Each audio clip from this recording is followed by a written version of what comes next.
Nampaknya setelah ditetapkannya Roy Suryo dan kawan-kawan yaitu Rismon Syanipar, kemudian Dr. Tipa dijadikan tersangka oleh Polda Metro Jaya, sepertinya perkara ini makin seru saja. Jadi kuasanya akan menghadirkan saksi dan ahli untuk menyeimbangkan proses penyidikan yang dilakukan di Polda Metro Jaya dalam perkara dugaan ijazah palsu Jokowi.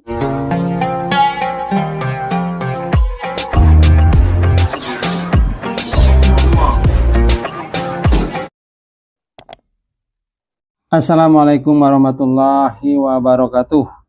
Sahabat-sahabatku, selamat berjumpa lagi dengan saya Effendi di Effendi Advokat Channel, sebuah channel yang akan membahas masalah-masalah kemasyarakatan yang diulas secara populer. Apa kabar sahabat-sahabatku? Semoga sahabatku sekalian selalu dalam keadaan sehat walafiat. Setelah ditetapkannya Roy Suryo dan kawan-kawan yaitu Rismon Syanipar, kemudian Dr. Tipa dijadikan tersangka oleh Polda Metro Jaya, sepertinya perkara ini makin seru saja, dimana setelah ini nanti akan ada menghadirkan, jadi kuasanya akan menghadirkan saksi dan ahli untuk menyeimbangkan proses penyidikan yang dilakukan di Polda Metro Jaya dalam perkara dugaan ijazah palsu Jokowi. Nah, sahabat-sahabatku, kemarin kuasa dari Roy Suryo dan kawan-kawan, Ahmad Khojinuddin dan rekan-rekan yang lain mendatangi Polda Metro Jaya. Kedatangannya adalah di samping sebagai laporan rutin status kliennya yang merupakan tersangka pada hari Kamis dan Senin, maka pada Kamis ini juga pengacara dari Roy Suryo dan kawan-kawan juga mengajukan permohonan untuk menghadirkan saksi dan ahli pada proses penyidikan berikutnya.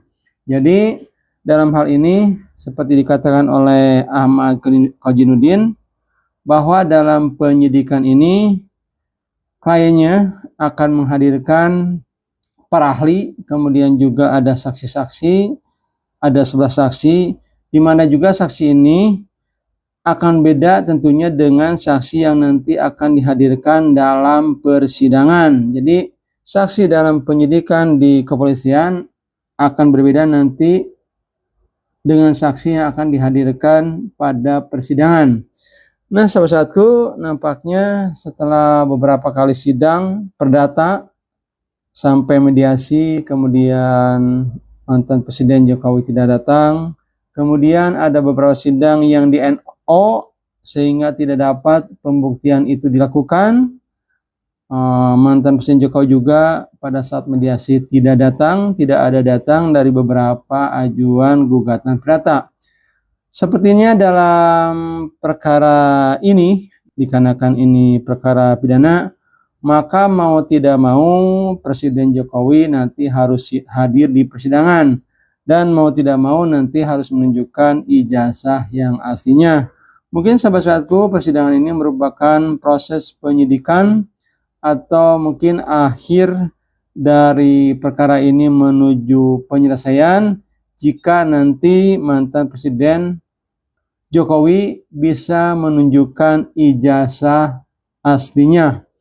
Nah, sahabat-sahabatku, dalam nanti menghadirkan saksi dan ahli di penyidikan, seperti dikatakan oleh kuasa hukumnya Ahmad Khojinuddin, maka akan dihadirkan beberapa ahli, diantaranya adalah ahli bahasa atau ahli linguistik forensik, yaitu dari Universitas Pendidikan Indonesia Bandung UPI, yaitu Aceng Rohendi Saipullah. Kemudian juga pakar pidana dari Universitas Indonesia dan Universitas Trisakti, yaitu Ganjar Laksamana Dana Putra Wendan. Kemudian juga ada Azmi Saputra. Kemudian juga sahabat-sahabatku, dalam penyidikan juga akan menghadirkan ahli IT, yaitu dari Universitas Airlangga, yaitu Henry Subianto. Kemudian juga sahabat-sahabatku, nanti akan dihadirkan seperti yang telah saya sampaikan tadi, akan dihadirkan 11 saksi yang akan dihadirkan guna untuk menyimbangkan proses penyidikan yang dilakukan di Polda Metro Jaya, di mana setelahnya saksi dan ahli dihadirkan oleh penyidik dari Polda Metro Jaya, maka kesempatan ini tentunya akan dihadirkan oleh kuasa hukum Roy Suryo dan kawan-kawan untuk menghadirkan ahli dan saksi yang sama, sekali lagi untuk menyimbangkan proses penyidikan yang dilakukan di Polda Metro Jaya.